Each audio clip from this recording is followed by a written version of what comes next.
Oh, shit. Ah! That's water. That's water. There's a fish there. No, it's not.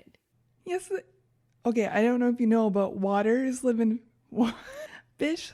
Waters, you shut your fucking mouth. Nope. You don't get to come at me about where fish live when you're talking about where waters live.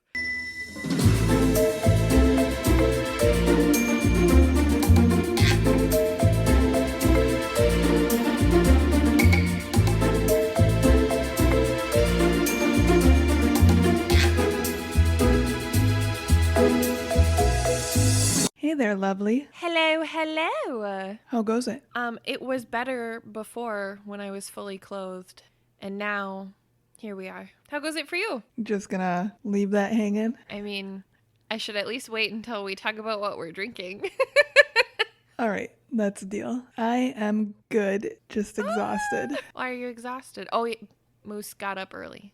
I remember this. He was up at 4:30 today and yesterday for no goddamn reason. He is a sleep terrorist. Mm-hmm. He is. It's my least favorite quality of his. Same. More than anybody will ever know.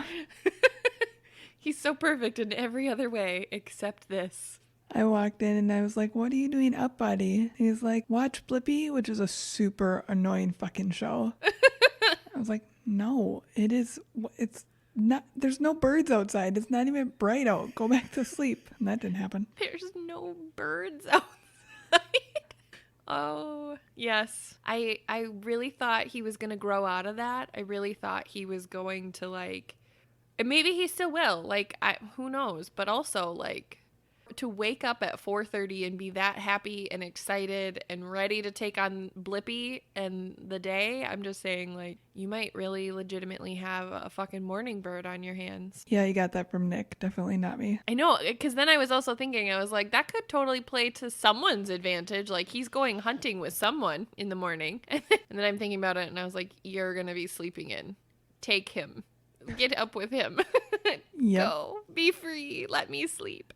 Hey there, dear listeners. If you're new here, I'm Allie. I'm Celeste. And we're Taboos. Welcome. We talk about taboo things that society would prefer we probably don't talk about. It's true. Along with a lot of cuss words and some beverages in hand. We're so glad you're here, and we're trying to get better at talking about who the hell we are in case you are new. Because we're really bad at it otherwise. So if that whole, you know what, actually, I was listening to our Let It Bleed episode today, and we fucking killed this week's intro. We sounded like professionals. We sounded like people who actually know what the fuck they're doing. And I was really proud of us. The segue and the transition, it was so fluid and it was just fucking amazing. So, dear listeners, please know that was an accident, and we're really trying to get back to that being our normal. We were on rare form. It's never going to happen again. Never. I feel like our outro was pretty solid last week too. So, I mean, really, you guys, if you want us at our best, go check out last week's episode. But otherwise, this is what you get. Sorry. What is in that amazing can? So I'm really excited about this beer. Let me show you. It's called Fluffy Unicorn. Just Fluffy Unicorn IPA. It is from Stillmark Brewing Company. It is a refreshing, handcrafted Wisconsin ale. It says, a mystical, experimental IPA, golden in color with aromas of an East Coast style IPA without the thick turbidity, balanced with a malty sweet body of a West Coast style IPA without the insane bitter bite. This one is brewed in Wisco. Aw, cute that they called it Wisco. For all the Midwestern IPA lovers like us. Take it easy, sharing our best with our friends. And it's really delicious. It's actually really fucking good. Do you want to hear my story about the beer though? I would love to hear your story about the beer, but I have a quick question for you. Yeah, hit me. Am I the only one that feels stupid when they use a word to describe a beer that I'm like, I don't even fucking know what that word means? Not even close, because turbidity, I'm like, did you just make that up? Bippity boppity boo turban style? What the fuck just happened here? I don't understand. So no, you are not stupid for that at all. And some of the adjectives that they come up with to describe beers, I'm like, bro, that's not even, you just made up a word so that your beer could be described by a word that nobody knows. Thank you for validating me. I would now love to hear what happened. Yeah, absolutely. I'm here for it, girl. So, I was trying to record our can pop for this episode because I wasn't sure if you were going to have one or not. So I was just being helpful, helpy helperton. And apparently my beer had been shaken at some point from the time I walked from the refrigerator to the couch. So, you know, the whole 7 steps that took. And it fucking erupted. It exploded everywhere, all over everything. I am now sitting in my sports bra and underwear recording this episode with you because all of my clothes were wet and it happened seconds before you logged in. I actually thought that you saw it because when I looked up at the computer, I saw your sweet face and I knew you could see me. So I thought, honestly, maybe you had seen the explosion. I definitely got it recorded, though. And yeah, I think like 3/4 of my beer is now saturating my clothes. Just suck it out. I tried, actually, and you wouldn't even believe this. The way this felt so inappropriate. I definitely gave my beer head, like without question, while my beer was forming a head. So there was lots of head involved. But the way that the can had cracked, like, you guys, imagine a shaken soda that had cracked. So the way that this happened, like the piece that broke open was the piece that's like directly in front of my fucking face. And it was like a fucking fountain, like Las Vegas in my hand. It was insane. And it was like shooting at me in like 12 different ways. The can is fucking overflowing. I am soaking and I'm like here trying to like deep throat my can. It was just a whole moment, and I really can't believe you didn't see it. You must have, like, just been seconds late. I'm sure it was a sight to see. I'm sorry, I was too busy trying to fucking figure out why Zoom wouldn't let me in, or let me hear you, or register me as my own individual person. You are your own individual person. Dear Zoom, please catch on. So there's that. What are you drinking? And did you have to give it head in order to drink it? No, I didn't. I actually know how to open cans and bottles.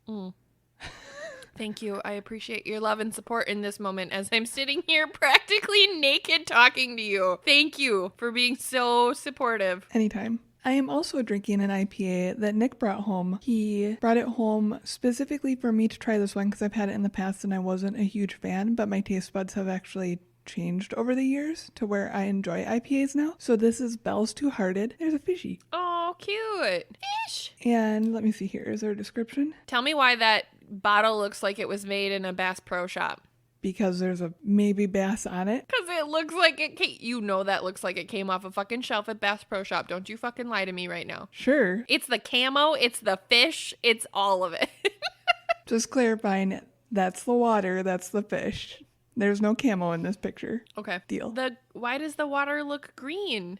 Oh, water's not blue. Okay, say other things. I have nothing to say to you right now. So the description for this one is, brewed with 100% Centennial hops, this Bell's American IPA is named after the majestic Two-Hearted River in Michigan's Upper Peninsula, bursting with hop aromas ranging from pine to grapefruit and perfectly balanced with a malt backbone. This beer is well suited for adventures everywhere. I concur. It does sound really delicious. I don't taste any of those notes, but that's because I just suck at flavor profiles. Can I tell you though, I actually bought this beverage intentionally, the Fluffy Unicorn beverage, because I knew that we would be recording this episode, and I thought the Fluffy Unicorn concept went actually really well with this topic because it's also a made-up phenomenon. I love that ingenious idea.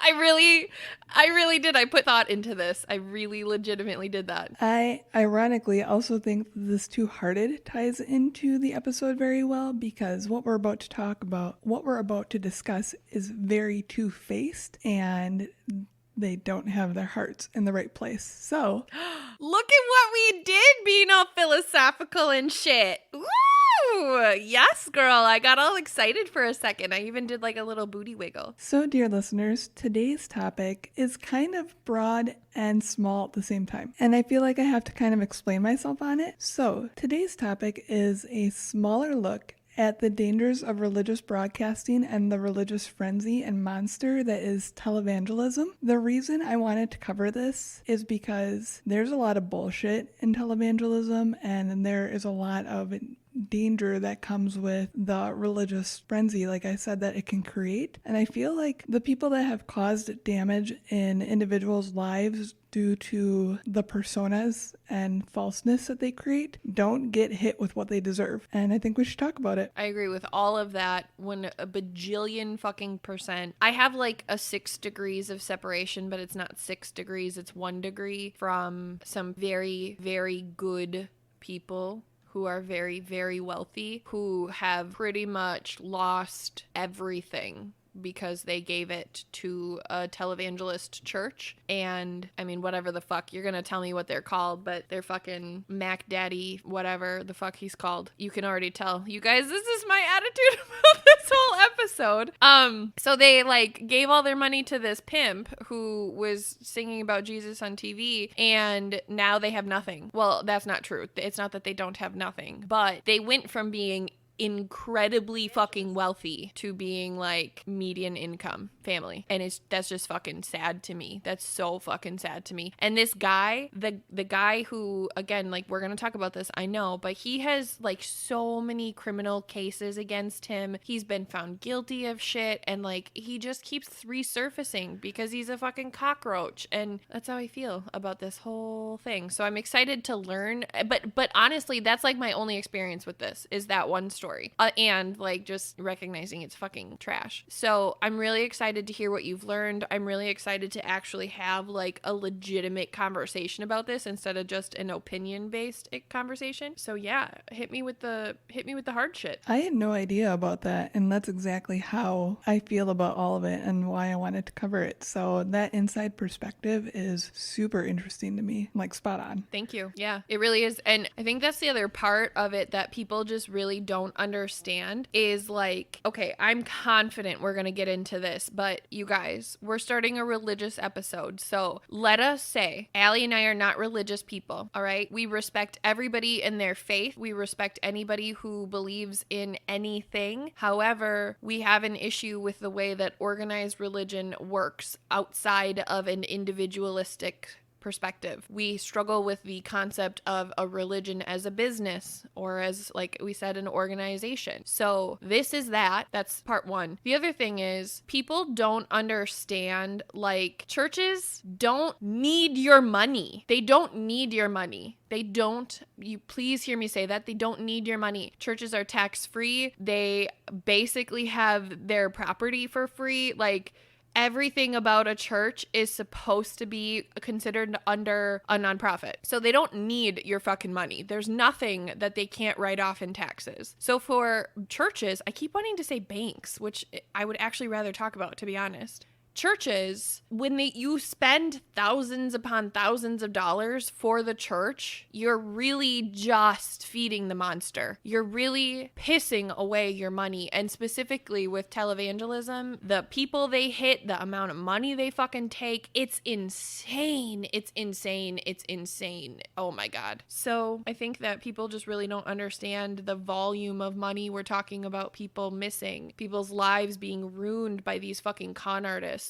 Like, I just have so many feelings about it, and I'm excited to get into it with you. Yeah, I agree. I think that the guilt complex behind tithe is absolute bullshit, but that's not really something we're going to dive into here specifically. Well, I appreciate knowing that, though, and I'm glad that I said it because I think it's important that people really hear me say faith should never cost you anything, ever. Spot on. If you have to pay, thank you. If you have to pay for a faith or a belief or anything, then that shit's not real. I mean, I'm not saying it's not real to you. I'm saying it's a scam at that point. Like, I have practiced Reiki. I'm actually certified in Reiki 1, and I really want us to have an episode on Reiki. There's a difference between the certification that I've taken and other certifications that are taken, and it's like all 3 or even 2 different levels of Reiki training in like one day. That's not how it works. That's a fucking scam. This is a practice and a healing technique that needs time to mature. Your body has to detox. There's all kinds of shit to it. And the reason that I wanted to take it away from televangelism for a second and bring it to a place of Reiki is because not only can I relate to that, but also most people think that Reiki is fake or made up or whatever, which is totally cool. Like, believe what you believe. But I can tell you, in my experience, this faith means something to me. This practice means something to me. And although I had to pay for the certification, I don't have to pay to use the knowledge that I have gained. I don't have to pay to practice my craft. I don't have to pay anybody to tell me that I'm on the right journey or not. I don't have to pay to confess to someone. Like, those things just, you guys, faith just doesn't work like that. All of those things. I'm sorry I ranted. I usually rant later. I will give you the floor now. I love you. I'm sorry. We're just preloading our rants, or front loading. We're loading rants. Loading. There's just so many words there that we're loading. Here we go. So I have a question for you. Ready. Do you know what evangelism is insofar as the sort of belief that it is and how it's a little bit different from, for instance, Catholicism? Isn't evangelism a very Southern thing? Not necessarily. Okay, then no, I don't. I really truly thought that this was, I'm gonna say the wrong words, and I'm sorry, I'm not trying to offend anybody, but like tent churches, like traveling sideshows, but churches. I always thought that was televangelism, or excuse me, evangelism. I'm not sure what you're talking about, so I'm just going to explain. Please do. So essentially, evangelism is the belief that the Bible is word and that they've been born again through Jesus. I don't mean born again through baptism or anything like that. They sincerely believe that through Jesus, they are born again, and through faith, you go to heaven. Whereas this is really, really minimizing and like not doing justice to any of these religions. But for instance, in Catholicism, yes, Jesus saves you, but you also have to live a good life. Evangelism, from my understanding, it's really just Jesus has saved us. If you exist, like, you're good to go? From my understanding. And they take the Bible at its word. Like, the flood happened, God created the world in 7 days. It's a literal interpretation. I would just like to point out, if God created the world in 7 days, that bitch is a fucking badass woman. Nice. Shout out Thank to you. Alanis Morissette. I'm just saying. So my sources for this were medium.com, religiononline.org, which featured a paper called The Unknown History of Televangelism by Willem F. Foray, or Four. I am actually going to put that in our show notes because it's like 6 to 8 pages, and it was such a good paper. I was absolutely mind blown by it. Fantastic. And then the last one was daily.jstor.org. I think it's like another paper kind of deal. I don't know. Okay, I hear you. So before we start, I wanted to give a shout out to sociologist Jeffrey K. Haddon, who created a paper or wrote a paper in 1992 arguing what televangelists owed their success to. I didn't read his paper, but from what I could tell, a lot of what I was reading was, influenced by his paper. So just wanted to give him a shout out. Shout out to 1992 as well. Hey! Okay. There's a lot of history here. So we're gonna like super history, bro? Absolutely not.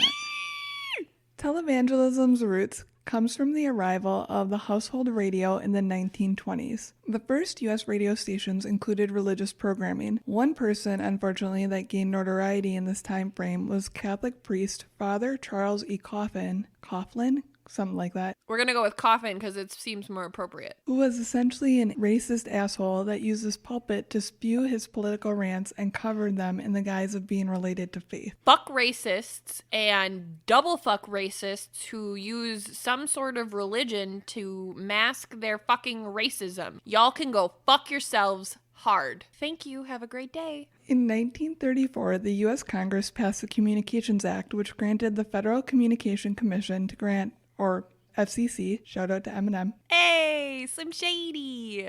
Love of my life. Can I tell you I've had a crush on him since I was like 8? Yes, it's true. So they granted the FCC commission to grant broadcasting license. Because radio was a scarce national commodity, it couldn't be owned by any one person or corporation, but rather licensed for a specific amount of time. This is essentially a monopoly, and in turn, for the monopoly, the station is expected to broadcast in the public interest, air quotes. I think that's really interesting because I think about the time in our country when like solo radio stations basically producing companies, like music labels, were the same thing as radio stations, because there were so few ways and so few resources for artists to record their shit, that they would actually go to a radio station. You would do a live rendition of your song for the radio person, and if it was a success, they would publish the recording. If it wasn't, they wouldn't. And I just think that that's really interesting, that like that place is also sort of where this started. I think that that's so interesting in such a really fucked up way. Yeah, that kind of ties into it really well, because it wasn't a pay-to-play thing at that time. It was treated as a commodity, and therefore the radio stations had to figure out, well, I should say the radio networks had to figure out what the fuck they were going to do and how they were going to achieve this with so many religious programs fighting for time. Yeah, interesting. I'm really fucking excited to hear about this. So a lot of small radio networks didn't want to run the evangelic shows due to the headaches and backlash that sometimes came with it because of occasional extremist views. Shout out to extremists. Instead, the largest represented religious bodies were given the free time. These were the National Council of Catholic Bishops, the Federal Council of Churches, which was Protestant, and a coalition of 3 national Jewish organizations. So those 3 groups were given the biggest amount of airtime, and that actually transferred over to TV as well when TV came to play. That's fascinating. And okay, here's the call out that I want to make. I really appreciate the diversity in that conversation, right? Those are 3 very different types of religion. Like we can say that. I think that that's really interesting, that considering the monopoly that was already developing at that time, that the diversity was so present. I think that's actually really, really cool. I hate everything else about what you said, though. So please continue. I'm listening. That was just the one part of that I really enjoyed. So because these 3 religions were given the biggest amount of airtime, it prompted the National Association of Evangelics to create the National Religious Broadcasters in 1944, which pushed for more radio time for its members. So only evangelicals got more radio time. Yep, that's what they were going for. Okay. Were they successful in that? You will find out. Oh, the suspense. So the government didn't expect the radio to be used in a manner to distribute messages like this, like hate-filled, sometimes anti-government. Radio broadcasters were able to project partisan messages due to lack of oversight from the government, essentially. And they also gained, like, radio or religious broadcasting also gained massive followings throughout radio. And by World War II, religious broadcasts were solidly a part of popular culture. Oh my God, that's so horrifying to think about. Holy shit. Could you imagine, really, seriously, if Hitler had broadcasted his belief system over the radio? Could you imagine, just like really just for 1 second, pretend there's a glitch in the matrix and go here with me. Could you imagine how the outcome of that might have been different had Hitler known about this avenue and projected or utilized that to get beyond Germany? Like, how crazy would that have been? How insane. Oh my God. But then also I think about, like, remember 4 months ago when Trump was in office? Yep. So there's that. And then I got really sad. To that point, they did use the radio to spew Nazi propaganda. I was a huge proponent of how he was able to gain the following of so many people, aside from like a million other things as well. I don't really know how international radio probably wasn't a thing until much later. And I guess that's the piece that I was looking at. I do know that Nazi propaganda was all over the radio. That's not the piece that I'm like, oh my God, could you imagine? Could you imagine though, like if Sirius XM radio existed at that time and at any point I could just hop in the car and like turn on Hitler and be like, yeah, let's listen to this today. I'm just saying, given what we know about our country and the racism and bigotry that is so deeply rooted where we are, I just can't imagine if someone like Hitler had been able to reach us as a country and what that would have done to its people. And I couldn't imagine that actually prior to the election. Someone else? Yeah, I follow what you mean now. Thank you for following what I mean. So in the 1960s, the FCC released radio and television stations from the requirements that it treats airtime as a public service. So instead of giving it away, it became commercialized. And guess who had the money to buy religious broadcasting? Televangelists. At this time, just called evangelicals. Oh, that's right, because there's no TV. That's the tele part of the televangelists. I'm just gonna continue to say that though. So y'all please excuse my ignorance and stupidity, but I'm not gonna remember the other word, even though it's a shorter version of the word I'm saying. Just love me. Just love me. That's all you gotta do. Shh. Let's keep going. So this statistic blew my mind. Just before this change took effect, only 53% of all religious broadcasting was through paid time. But by 1977, it had risen to 92%. Holy fucksicles. That is such a drastic increase. Holy ballsack. Oh my God. Oh, I can't believe that. That's actually really cool that technology had grown that much and became that popular so quickly. Like, that's dope. And also, that's really fucking scary. So Reagan did something super helpful for the insanity that is media nowadays. He essentially deregulated the FCC to the point where they basically had no control. He hamstringed them. So they had no... I'm sorry, he did what to them? Hamstringed? That's not a verb. It is now. No. Yep. I can't even...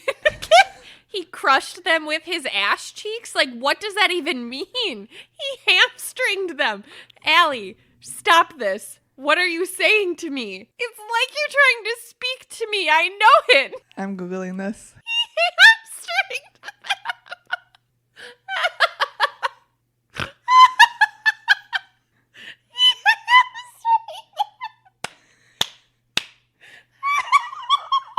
Hey, guess what's a fucking verb? Hamstringed. Is it a verb? Is it a verb? Tell me. Hamstringing is a method of crippling a person or animal so they cannot walk properly by severing the hamstring tendons in the thigh of the individual. You wanna say anything about your comments? My comments were all perfectly placed and wonderful. Okay, so now we know we all learned something here today. So Reagan deregulated the FCC. With his hamstrings.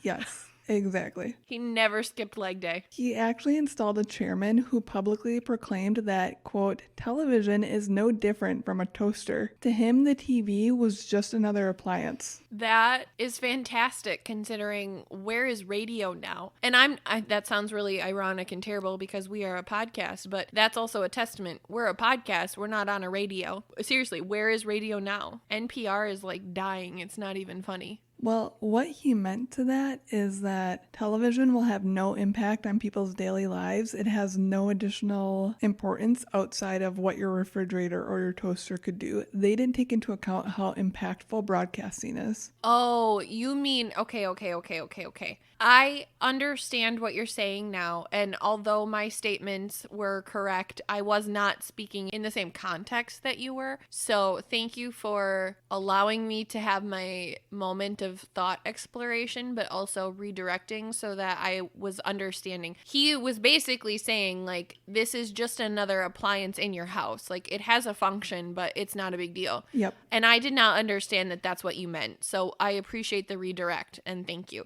But yes, how interesting to think about your TV just being an appliance, no different than your toaster. Like, yeah, I use it sometimes, but I don't eat toast every day. Like, who has time for that shit? And also, that's a lot of carbs.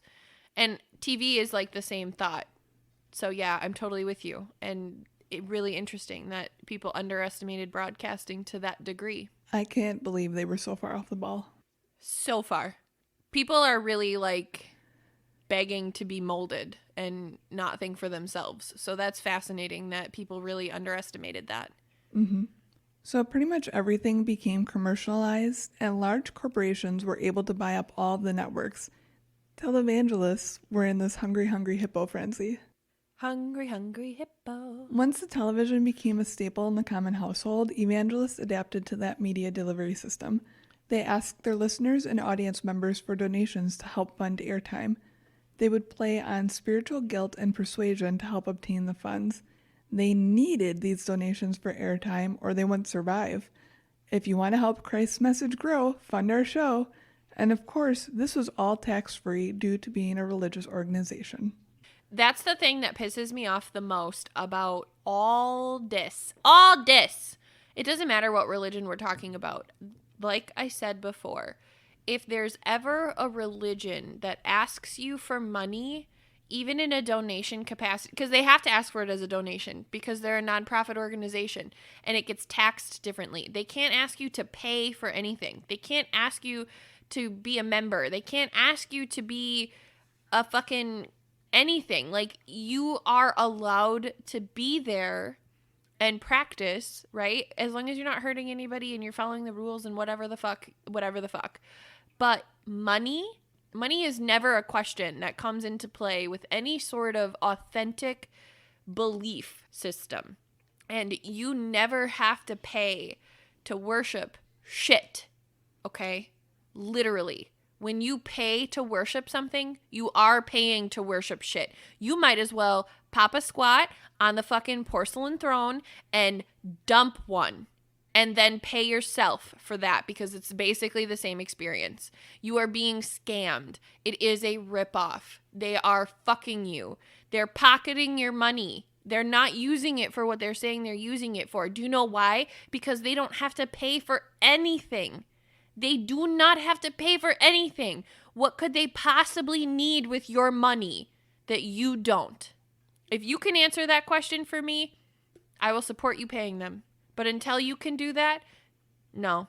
I will call you out on that stupidity every single fucking time. You're wasting your hard-earned money, and it is infuriating. Pretty soon, they started asking for donations for other reasons.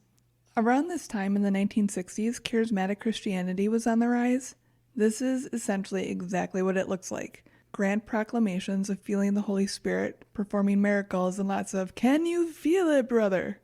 It creates a sort of spiritual frenzy. This is also where the development of this word that I'm going to absolutely butcher became a phenomenon or thing. It's called Glossolalia. You just made that word up. It looks like a fucking made up word. It came from the same place that my magical beer did. It might have. Shout out to Stillmark Brewing Company. Because what it is speaking in tongues, and this was made common within sermons.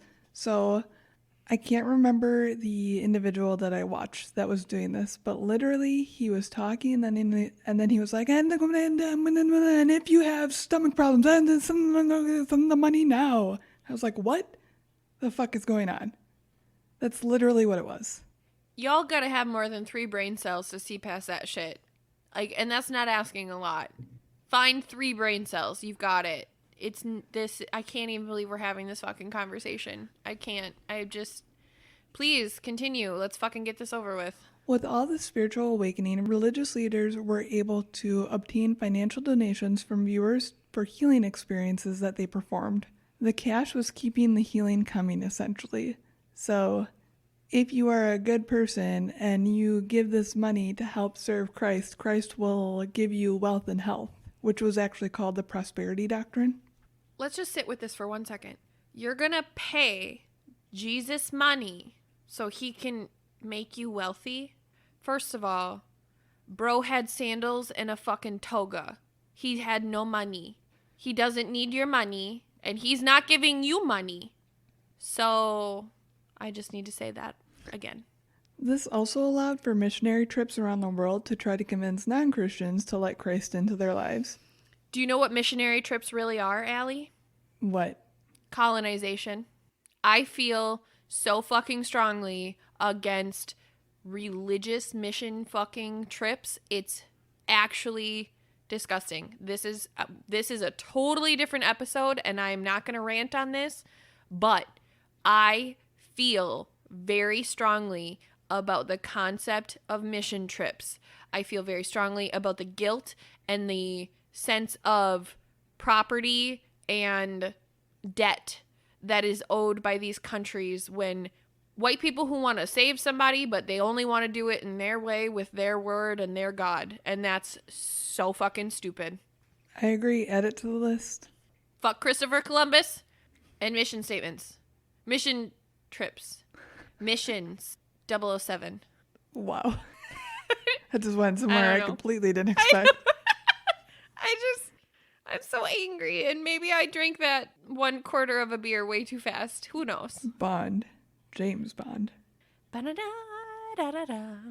That is not the James Bond theme song. Leave me alone. What is that? I don't.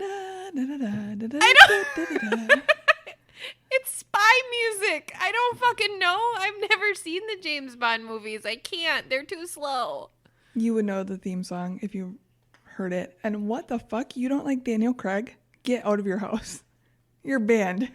I'm banned from my own house. Yes. It's about time.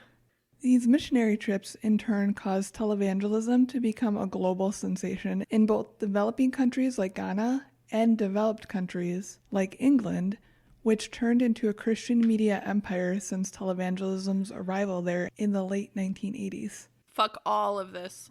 By the late 60s, approximately 5 million Americans watched religious TV. By the mid-80s, that number had grown to almost 25 million. I'm sorry, what? Yeah. What?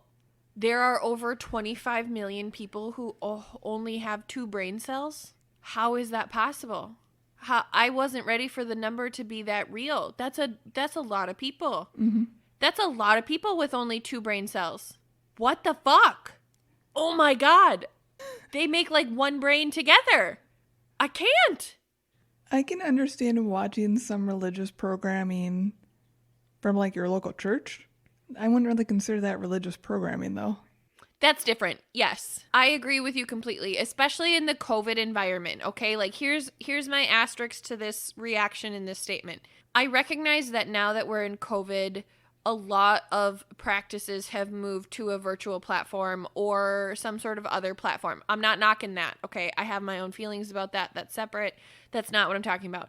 I'm specifically talking about televangelists. I am specifically talking about this branch of religion. You guys, this is so fucked. I have seen this practice. I know this practice. I know the con artistry that this is, and it's everywhere. It's so obvious. I really, when I made the 3 brain cell comment, I wasn't joking. Like, if you just fucking listen, if you actually listen to what they're saying rather than hearing what you want to hear, they're fucking lying the whole time. There's not one single fucking instance that they've ever told the truth that I've been able to identify. So, like, I'm really not being an asshole when I say the 3 brain cell thing. Like, only genuinely desperate people fall for this. Genuinely impressionable people who are just so far from thinking for themselves. And that doesn't mean that they're stupid. That doesn't mean that there's anything wrong with them. That's not even what I'm saying. I'm saying it's a sense of being gullible. It's a sense of desperation. It's a sense of needing to belong anywhere, so you are willing to settle for something that's so very clearly not authentic. And people deserve better than that. I think a huge part of it is vulnerability and the need to have something. Like, a lot of people with religious beliefs need there to be something in order to cope with the day-to-day and have understanding in the world. And I think that there's a huge vulnerability in that, and I think that's what televangelists prey on. I would agree. And on that, I really appreciate that you said that, because I want to be really clear. I'm not against, I think I said this before, but I have to say this again, you guys, because I need you to understand. I'm not against believing in something. I'm not against the need to think of things on a higher level or a bigger picture or from the place of a higher power. I'm not questioning that. Tiny and I, every single fucking day, we say something to our spirits and guides, and we ground ourselves, and we have a spiritual adventure together every single morning. That is something that we do, and I'm very proud of, and I absolutely love. And when good things happen to us, we say thank you to our spirits and guides. And when bad things happen to us, we recognize that in that moment, we made choices that our spirits and guides couldn't protect us from. I am so for there being a higher conceptualization to your day and your life and the things that happen. I believe in fate. My girl Allie here, who I met because fate was on my side, doesn't believe in fate. So there's a lot here like that I genuinely recognize people believe and is valid. That's not what I'm challenging. What I'm challenging and what I get so upset by is these fucking ass nuggets called televangelists. They know that you just want something to believe in, and they're preying off of you like fucking leeches with Bibles in their little slimy fucking leech hands. Do leeches have hands? I don't even know. But if they did, that would be a televangelist. Yep, I agree. Thank you for allowing me to make that clarification too. That was really important to me. Oh yeah, definitely. And I'm the same. I don't care what anyone else believes. I don't believe in anything at all. But as long as you don't try to impress it upon me or use it for hate, if you're using it for self-fulfillment and to be happy, you do you. Yeah, as long as it isn't costing you and your children your life savings. So that giant number for religious programming, it was helped out by cable, obviously. Cable came to fruition and it became more readily available for people. Eventually, the televangelism market became flooded, which, along with various sex scandals and financial scandals, led to the decline of mainstream televangelism. People lost faith in the movement, so it had to adapt again. Now it's no longer a cable TV market, but more in YouTube videos, book sales, and other opportunistic areas based on popular culture trends. For instance, like everything with Trump or issues with abortion, they capitalize on items like that to grasp the attention of their audience again. I love that your examples were Trump and abortion. Those were the ones I could think of. Funny, not funny. So they basically capitalize on the media spotlight. Which, again, is just such a clear pattern of manipulation, you guys. So this is not necessarily all like evangelist or evangelic related, but today there are some 1,600 Christian radio stations on air and 250 Christian TV stations. That is so much propaganda. So that's what I had for history. That was fascinating history. Thank you for sharing that. Yeah, I thought it was really intriguing that essentially deregulation of broadcasting let televangelism really just steamroll everybody else. Yeah, I agree. That is fascinating. That is really, really, and just completely annihilate the competition by this rule that was put in place to allow more competition. That's crazy. Yeah, because when everything was deregulated and stations or organizations could buy up airtime, the main religions that were previously holding those three main spots couldn't compete because they couldn't raise the funds like the evangelics were. So they just basically fell to the wayside as far as this media type goes. Yeah, which is crazy. So the next portion of this is just kind of what I wanted to highlight as far as how shitty some of these individuals are. Let's hear it. I've named this Notoriously Bad Televangelists, aka faith healing superstars that are still around today for some idiotic reason. Yes, girl. I am here for it. Give me all of this. So this is all from crack.com, which I used to fucking love crack.com back in the day. Tell me what crack.com is. They basically do articles as like, not satire, but heavily comedic articles on serious topics like this. And there were references to like Vin Diesel within this that I didn't write down. Just really, really funny articles about stuff that is really interesting, essentially. Okay, cool. I'll have to check it out. So the first one I'm going to start off with is Benny Hinn. He's basically a scumbag that performed miracles for pay. You can't put a price tag on a miracle. Yep. He legit had people believing that his flying jacket could heal people if he put it on them or hit them with it. I'm sorry, what? What the fuck is a flying jacket? Like to get on an airplane, it's a jacket. It's essentially a jacket that you wear when you're on an airplane. Don't look at me like that. I have no fucking clue. Let me go get mine. It's in my closet. This is the dumbest thing you've said to me all day. And I know this isn't even your moment of stupidity, but like there weren't worse words that came out of your mouth at any point today. He called it God's jacket. Shut your fucking mouth. I'm done. I'm unplugging. We're not doing this. No. Did you miss the part No. where I said he hit people with it too? No, I didn't. I heard that. I'm just so digesting. That's assault. That's not religion. That's assault. Put your fucking jacket on, Billy. Well, his name's Benny, but... Benny Belly? I did that wrong. So I watched the video because I was like, what? I also was wondering, one, what a flying jacket was. I hate this.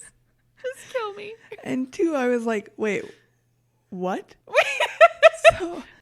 So I watched this video and he has this jacket off at the time and he's literally using it, not like a towel where you would snap it, but he's taking the jacket and he's going whack, whack at people like you were hitting, I don't even know. I don't have anything to compare it to because I have no idea. I hate this. I hate all of this. But this is so terrible. He'd whack these people who were just like lined up to take a beating. And they would fall down and, I don't know, be healed or inspired by the Holy Ghost or I don't know. But whatever drugs they were on were pretty fucking awesome, apparently. I just really struggle. I imagine this fucking dude like flailing around with a fucking windbreaker in his hand and people just collapsing at his feet. And I just really hate all of it so much. I hate it. It hurts my soul. And you know that windbreaker was like fucking teal blue and violet and white, and it was like from Richie Rich or some shit. Oh, I'm sending you the video right now. No, you're not. I'm not going to watch it. Don't you dare send that to me. You have to. I don't want to. I can't. It will hurt me. Oh, it's called Benny Hill.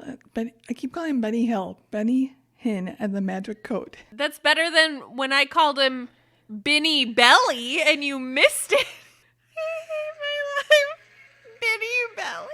Oh, what the fuck? Shut up, Peloton. No. My favorite. No. My favorite is the part where they're all lined up like a spanking machine and he's just like whacking them as they go through. No. This is a bunch of grown-ass men who wanted to throw themselves on top of each other in fucking khakis. This is fucking stupid. I'm pissed you made me watch this. I just sacrificed some brain cells myself. I'd say I'm sorry, but I'm not. I was laughing my ass off watching it because it was so ridiculous to me. So fucking stupid. That, you guys, don't go watch it. Don't sacrifice your brain cells. But if you be prepared. So, in addition to whacking people with his jacket, money Jesus raised fuck. for treatments for people would never make it to them and instead go straight to the church coffers. Aw, how surprising and unfortunate. Dude was actually richer than 8 Pam Andersons put together. How rich was Pam Anderson? Pretty fucking rich. Interesting. All because he smashed people with his fucking jacket. Hinn, I don't fucking know how to say his name. I didn't care enough to look it up. His own nephew describes his twisted family as a combination between the royal family and the mafia. Oh, wow.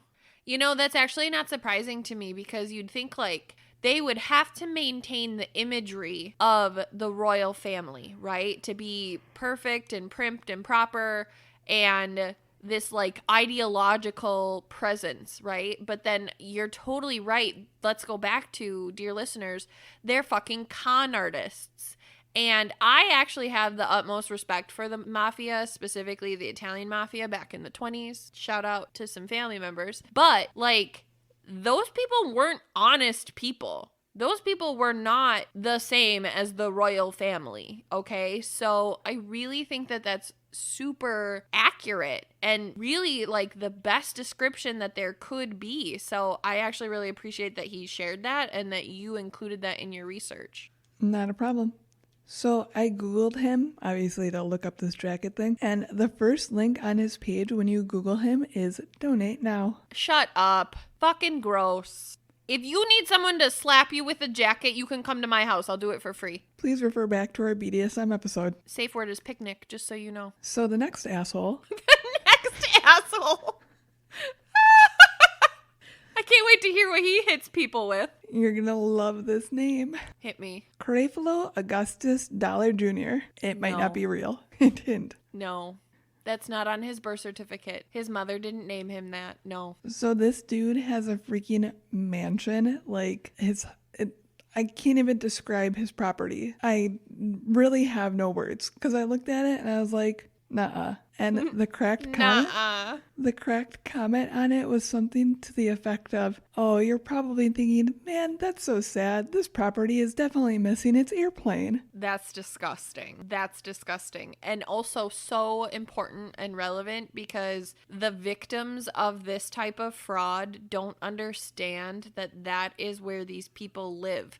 because let me go back to, they have nothing to pay for. They're just like my counterparent. They literally have to pay for nothing, and they're fully grown adults who still live with their mommies. This is the same exact thing, except with a religion. So speaking of airplanes, Speaking of, Crayflow Augustus Dollar Jr. do you think he invented Dollar General? Okay, I'm just thinking he threw a bunch of like rap names or something in a hat and pulled out for. And pulled out Dollar Jr. Why do I feel like that needs to be the Happy Meal at some fucking fast food restaurant? Like Burger King is going to come out with the Dollar Jr. menu.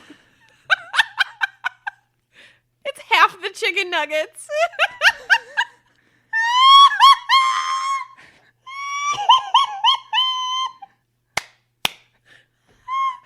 I'd like something off the Dollar Jr. menu, please. I would like 2 fries with that. Also, if your religious like leader has dollar in his name, maybe you run away. That's a sign. Jesus is telling you something for sure at that point. So Junior does have a private airplane. Of course he does. It was parked at the airport further down the road, and unfortunately it was looking a little worse for the wear, so he convinced his 200,000 followers to pony up $300 each so he could buy a new one for a cool 65 mil. My jaw, nothing, that went from so funny to not funny at all in like 3 words. I don't know what he used as his excuse, but I'm going to assume it went something like, to spread the word of Jesus, family. Let's go back to Jesus had a fucking pair of sandals and a toga. He did not have an airplane. You don't need one either. Okay. Next, asshole doesn't even touch this guy. He's just evil. Okay. Evil assholes. Let's hit it. Evil assholes for 500, Allie. Kenneth Copeland and his whack job wife, Gloria. Shout out to whack job wife Gloria. Kenneth claims to be a Christian extremist and a faith advisor to Trump. He stated that if you believe in Jesus hard enough, there's no such thing as PTSD.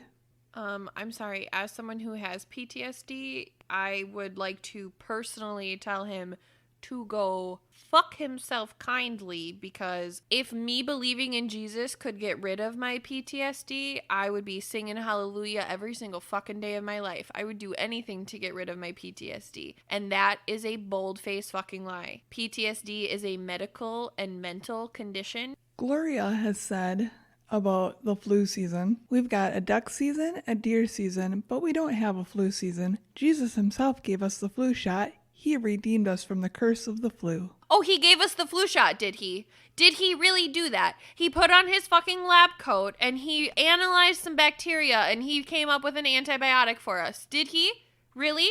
I don't even understand what she means by that, truly, so I'm just gonna move on from that insanity. She's probably smoking something pretty fucking incredible in between the fucking pages of her Bible, and she's using the pages as rolling papers. That's probably how she has all this fucking wisdom. I wouldn't doubt it. They also have a private jet because, according to Kenneth, you can't manage that today at this dope-filled world and get in a log tube with a bunch of demons, and it's deadly. He's in there with his wife. Isn't it the same thing?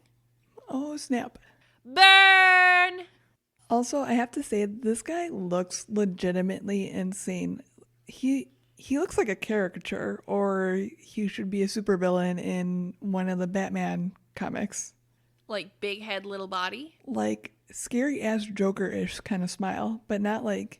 The Joker's kind of cool. Yes, I root for the bad guy sometimes, but this guy is I always root for the bad guy. This guy is just pure evil. Like, if demons were real, he is one.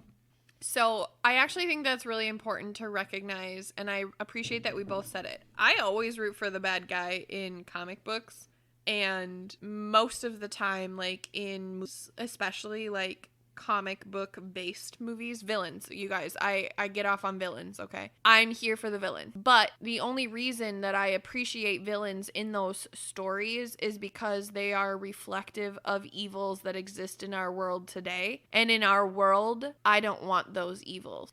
And I really genuinely recognize, especially in DC, which is better than Marvel, shout out to DC, I really recognize that a lot of the parallels between our universe and the DC universe are so dead on, okay? Like, that is why I prefer DC. That's a whole different conversation for a different day. But when you say that this guy is a bad guy and we say that we cheer for villains, this is not the guy that we cheer for. I'm here for Joker. I'm here for Harley. I'm here for Bane. I'm here for all kinds of fucking people, but not this guy. Oh my God, he's frightening. That interview that I just showed that picture from is insane. He's actually legitimately frightening. There is so much Botox in that face, I bet he would float. When his private jet crashes because his demonic wife causes a lightning storm, his face is gonna float. So that covers them. Next up, I'm laughing at what I wrote for part of this.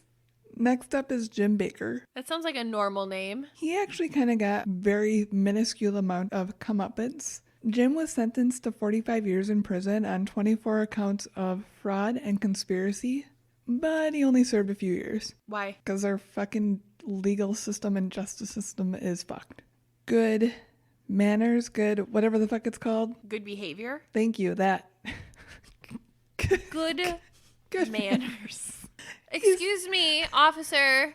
Could I please get out of here? May I please I know I have another? a 45-year sentence, but may I please see the light of day? Yes, sir, because you have such good manners. Let us get you out of here. That's actually exactly how I imagine this happening anyway, so it's probably not far off. I mean, you're probably not wrong. There's probably some dick sucking involved, but you're not wrong. Do you want to know what he's up to now? God, yes. No, but yes. Now he's back to preaching about Armageddon and selling buckets of slop for it while singing survival songs to the tune of My Girl. No, I didn't just have a seizure while saying that sentence. What are buckets of slop? So I looked at them. Is he serving pigs? What? I don't understand any of the words you just said. Is this his life now? What the fuck are you telling me? So he sells essentially doomsday prep, and they're giant, I think the one I looked at was like a 65-gallon bucket. I could be completely wrong on the size, but it's filled with soups and instant meals and all the best I can describe it is if you were to make any of it, it would be slop. He made buckets of cancer and is selling them. Pretty much. Yeah, I don't see anything wrong with that at all. Seems legit. So the next person up is Ernest Angley. Why are these all dudes? I mean, other than the demonic flu shot wife, but seriously, why are these all dudes? It was that era. Okay, you're right. That's fair. Thank you for saying that to me. So this asshole and his crew essentially guilted an old woman out of her money, promising her a ticket to heaven. She was suffering from dementia and depression, and they persuaded her to empty out her dead husband's pension to the tune of hundreds of thousands of dollars. Real. Mm-hmm. Real. That's not even... No, to me that is the worst of it now that I think of it, but these next couple ones... Okay, never mind. It's all bad. There's no worst. It's all bad. But I understand what you're saying. I mean, and maybe this isn't even where you were going to go because you cut yourself off. But you guys, they stole hundreds of thousands of dollars from this sick, sweet old lady, okay? Which is fucking terrible.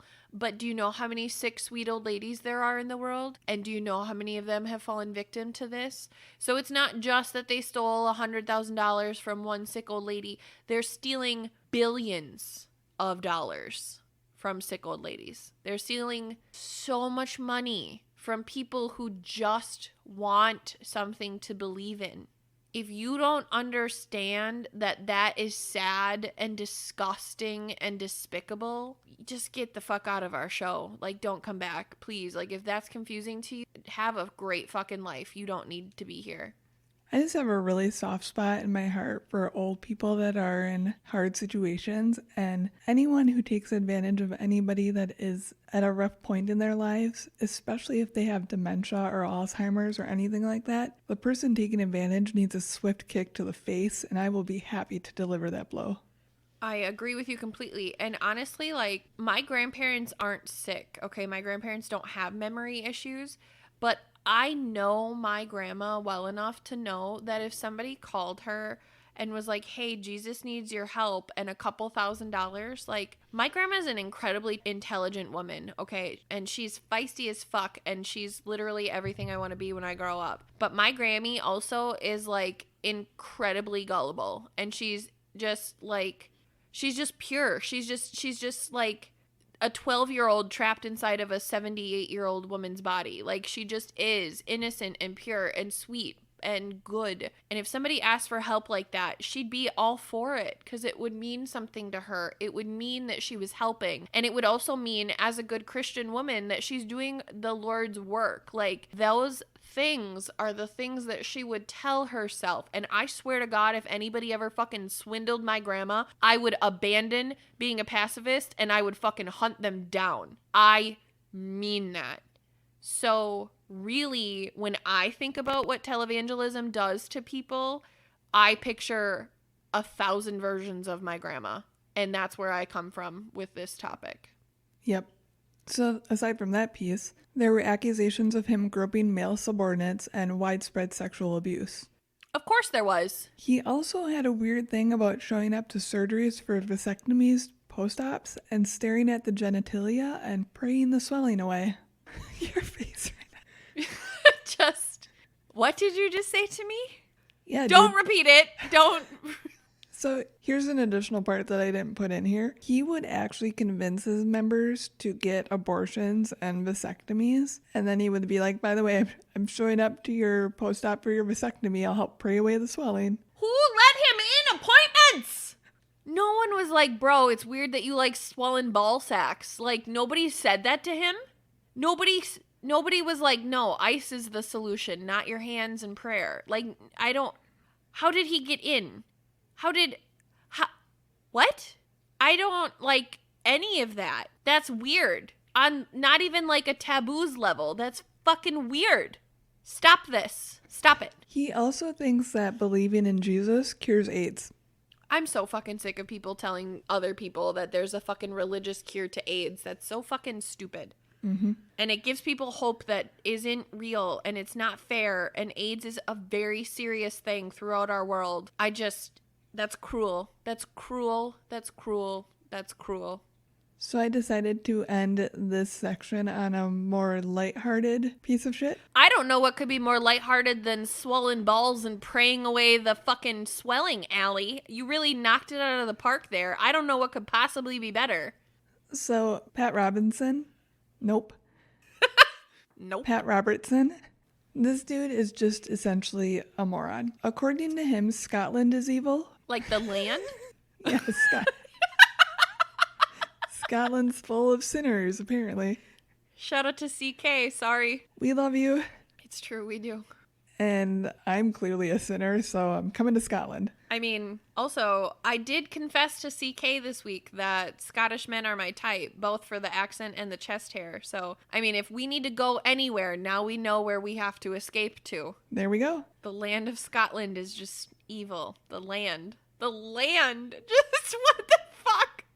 Yoga is also evil. Oh, yes.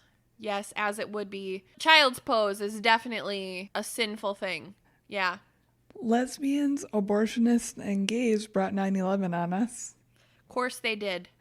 That is why the planes had flags, and that is why there was a parade, and definitely, I'm here for all of this. This is so logical.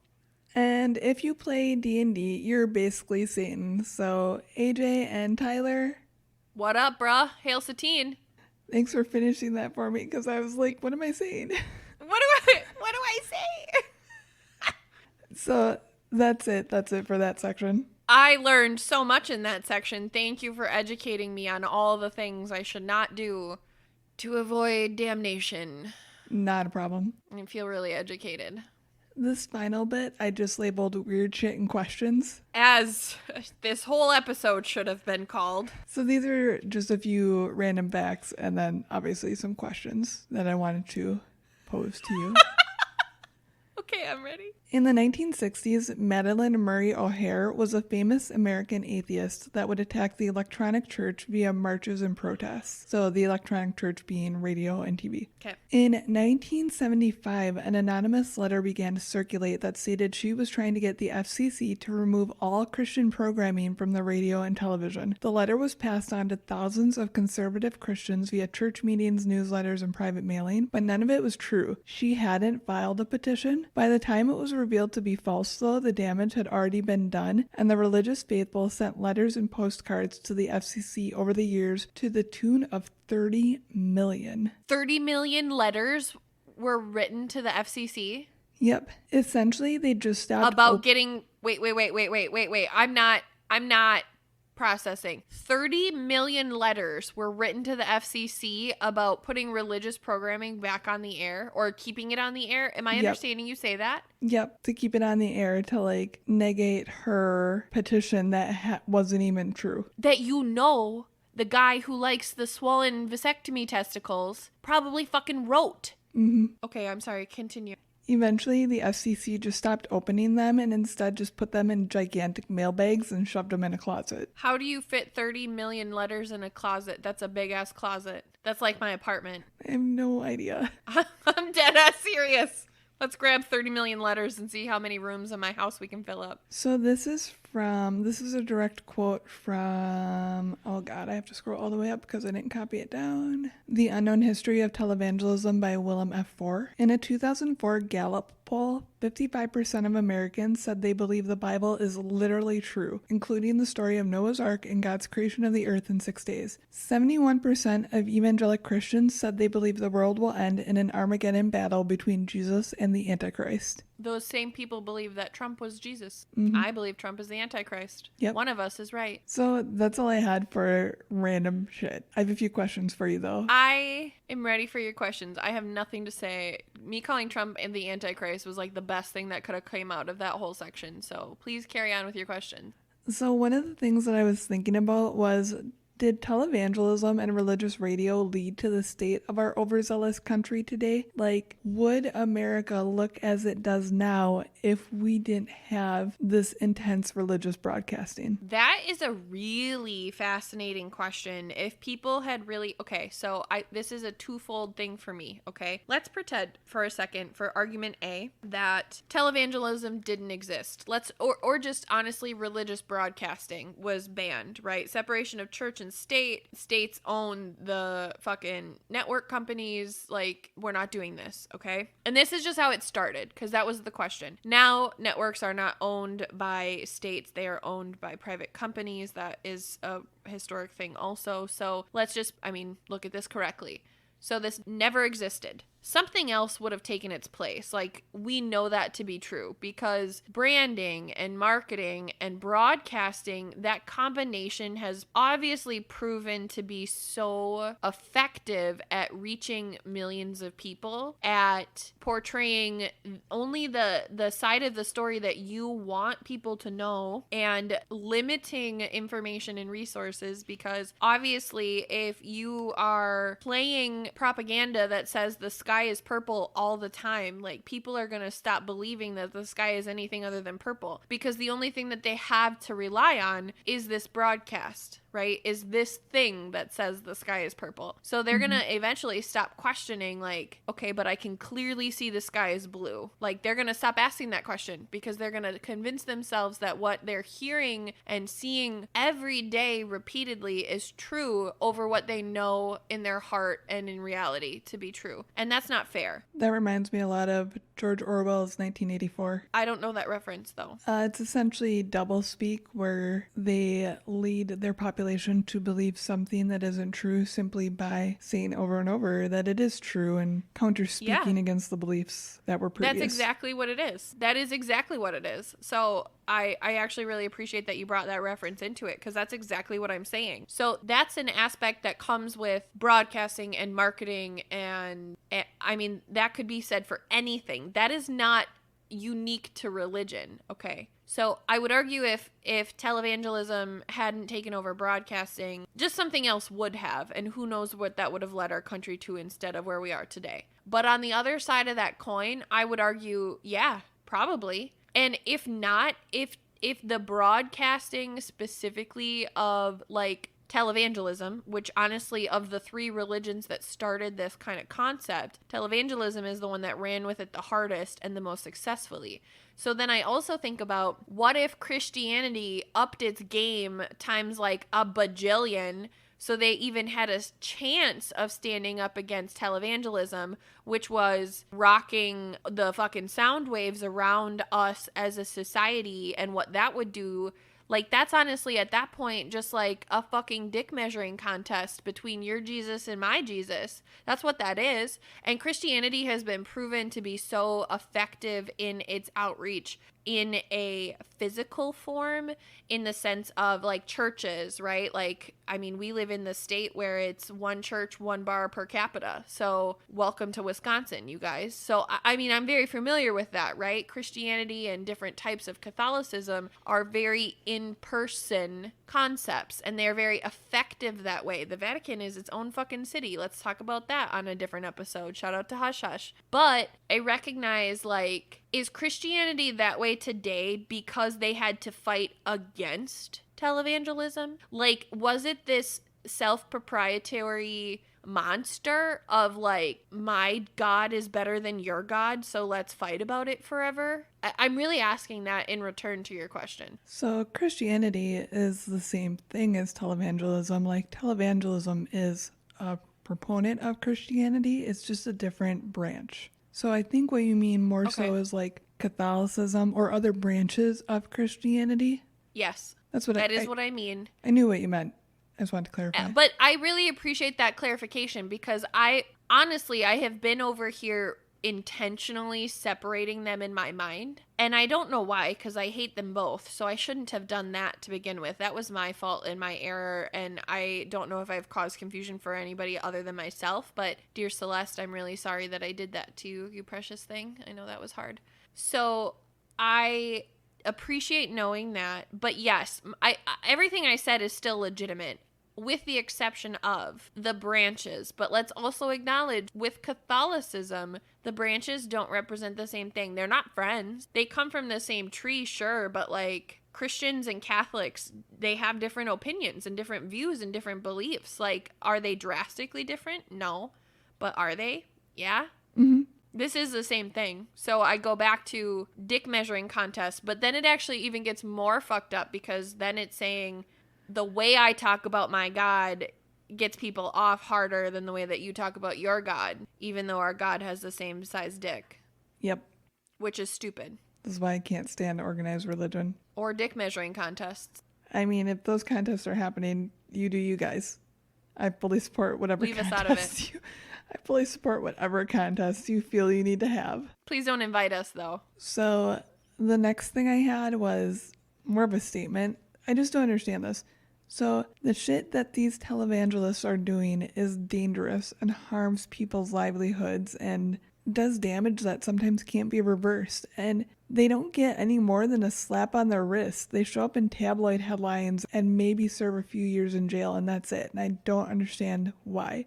Actually, I understand why. It's because they can't be traced back to actual crimes other than fraud on their taxes and shit. But that just upsets me. And there's these huge moral issues with like people that have weed on them and are thrown in jail. Yet this is ruining so many people and nobody's outraged about it. The other part of that is super important is not only is there not a solid paper trail, and they do that on purpose, and they're able to do that because they are a 501 filing. I don't know what type of 501 filing churches are.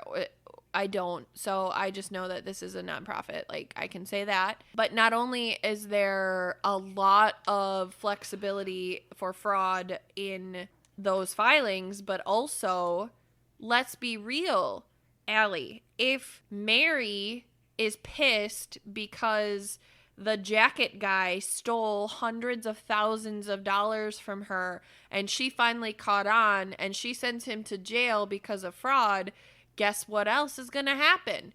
His other 280,000 constituents are going to come rushing to his defense, and they're going to raise money for him, and they're going to get him a solid lawyer, and they're going to get him a nice new jacket, and they're going to have him hit the judge in the face with the jacket, and he's going to be off scot-free.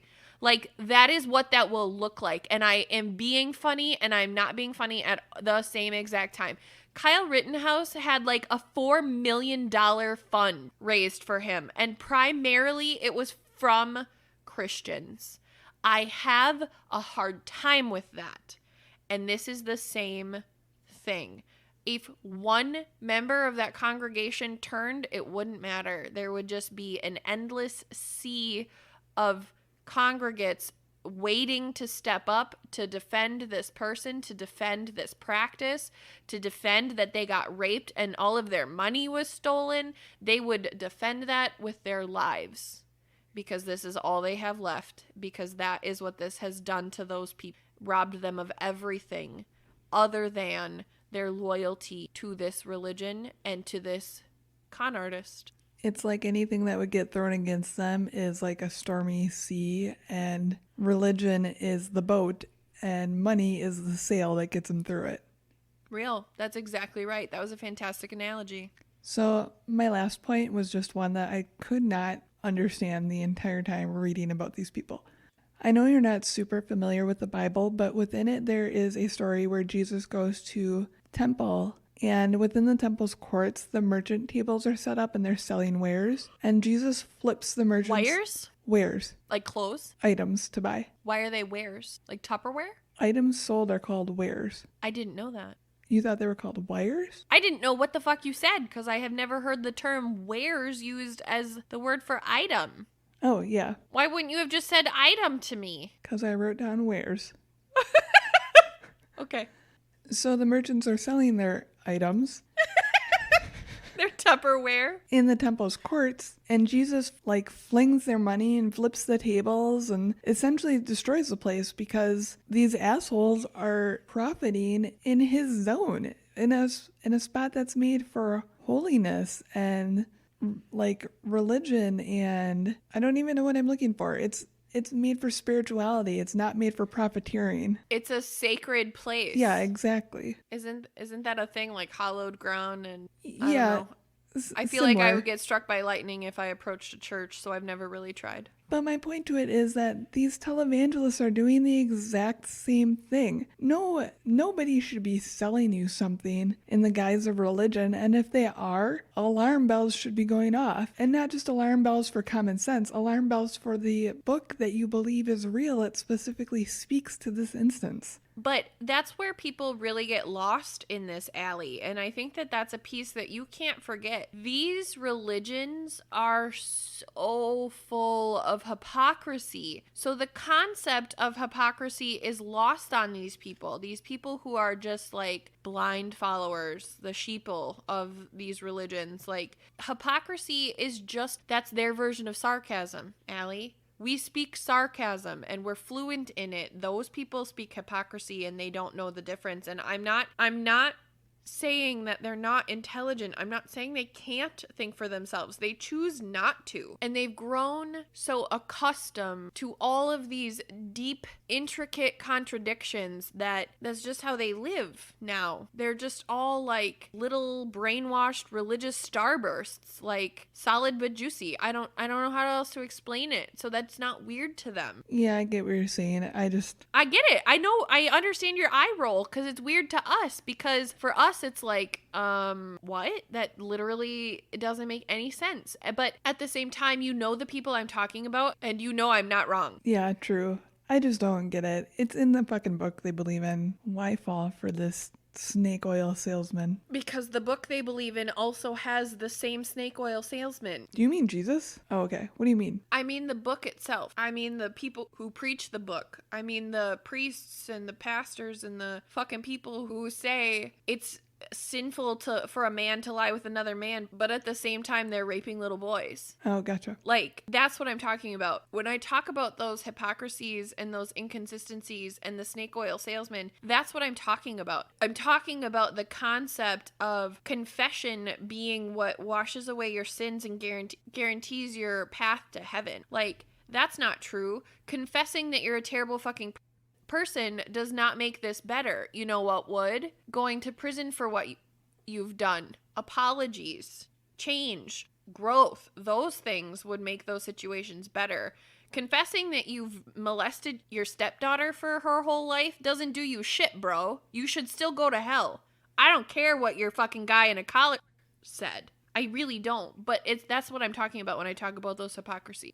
Yeah, that makes sense. I totally understand now. Thank you for clarifying. You're welcome. Thank you for listening through my hiccups. Dear listeners, thank you for listening through my hiccups. So that was all I had. I would love to know, what did you learn here today? I learned that televangelism is a form of Christianity and True. that I can channel Jesus through a windbreaker. Excellent skills. Thank you. I'm really looking forward to it. What did you learn here today? I was incredibly fascinated by the fact that deregulation of broadcasting essentially led to this insane phenomenon. When I started out the research for this, I was like, I really want to do this. And then I started it and I was like, fuck, what am I doing? Like, where do I even start this? How did this come about? Is there an origin story? And turns out there is. I would agree that I think that the deregulation piece being really the fuel to the already like existing fire was super interesting. And I appreciate you bringing it back to that place because now between my hiccups and the hypocrisy and the fucking windbreaker, I'm just like annoyed. But you really did have a lot of fantastic information in this episode and I really did learn. But I'm just hot and hiccupy at this point, and also I'm just mad. Like this whole thing just makes me mad because there are innocent people, good people out there who just genuinely want to have a place to belong and people to belong with. And like I said, if anybody ever did this to my grandma, fuck, you would see a side of me that I'd really have to fight to find. But her being hurt would bring that out in a fucking second. And then I really multiply that by thousands of Grammys all over the fucking country, all over the fucking world. And if that just doesn't make you angry, there's something wrong with you, bro. We turn into like the knockoff version of Liam Neeson, whatever his last name is, in Wanted. What? That movie's about human trafficking. Yeah, but the whole, I don't know who you are, but I will find you. I have a very particular skill set. I will find you, and I will kill you. It's not as convincing with the hiccups, but it's still real. That's what I mean. I will surrender my pacifism to fucking destroy anyone who pulls some shit over on my Grammy, I swear to God. So, dear listeners, Celeste is still hiccuping. Yep. So, I'm going to give you all the details. I just got so worked up that my body was like, we must purge. Let's hiccup. I hope that you enjoyed this episode and hopefully learned something from it and might go get yourself a holy windbreaker. I don't know. You do you. It's like the fourth time I've said that this episode. I'm here for the holy windbreaker. I want to know now, if you get more than just the jacket, if you get the whole windbreaker outfit, does that turn you into like God himself? Pretty much. Excellent. I know my next outfit plan. I really am looking forward to you getting that. I really am. It's going to look so nice on you. Oh, girl. Yes. If any of you, dear listeners, choose to go get a windbreaker, please send us pictures. You can do so at Taboos the Pod on Instagram and Twitter. You can reach us at Taboos on Facebook, or you can email us at taboospodcast@gmail.com. Holy shit, I got them all right the first time, clearly. You did so amazing! Something holy happened this episode. Mostly shit, but it was really your commitment to get the full windbreaker. I bet that's what it was. It just set you right over the edge, and Jesus was like, girl, we are going to let you get this outro for the first time in 29 episodes because you've committed to the windbreaker. Exactly. We do have a Patreon where we have some cool stuff. There are different levels. It starts at $5 a month, and you get to see even more of the ridiculous that is this podcast. You help keep the lights on and everything going forward, and we greatly appreciate you for that. It's true, we do. I just wanted to throw out one more thing really fast. I'm going to try not to hiccup too much, so please just bear with me, but we really appreciate all of the shares that we've been seeing lately.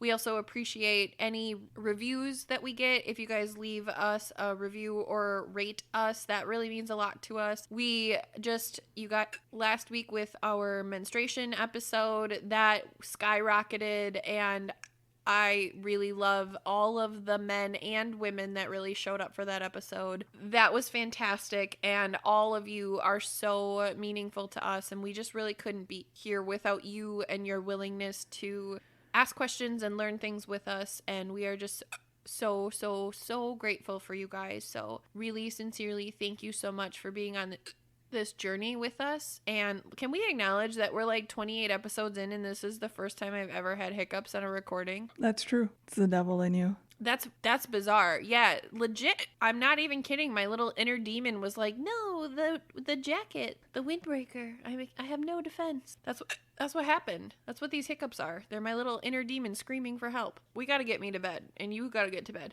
Yes. Dear listeners, we're going to bed now. I don't know. We love you. You're amazing. We appreciate you. All the things. Stay away from Bible salesmen and wind jackets. Wind jackets is not right. Stay away from Bible salesmen and windbreakers. Wind jackets. And on that note, you guys, do you be taboos.